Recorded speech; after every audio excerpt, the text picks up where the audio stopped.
வேடச்சந்தூர் அருகே அடகு கடையில் 5 முறை போலி நகைகளை வைத்து பணம் பெற்று ருசி கண்ட ஆசாமி 6வது முறையாக அடகு வைக்க வந்தபோது கடை ஊழியர்களிடம் சிக்கி போலீசில் ஒப்படைக்கப்பட்டார். வடமதுரையில் உள்ள மாதவன் பேங்கர்ஸ் என்ற அந்த அடகு கடையில் கடலூர் மாவட்டம் சிதம்பரத்தை சேர்ந்த குமார் என்ற அந்த ஆசாமி போலி நகைகளை அடகு வைத்து இதுவரை 1,57,000 ரூபாயை பெற்றுள்ளதாக கூறப்படுகிறது.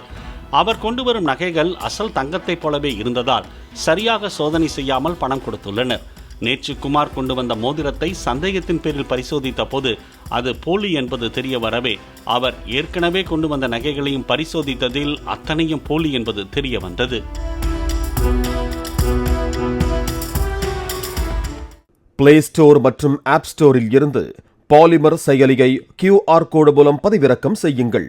செய்திகளை உடனுக்குடன் பெறுங்கள்.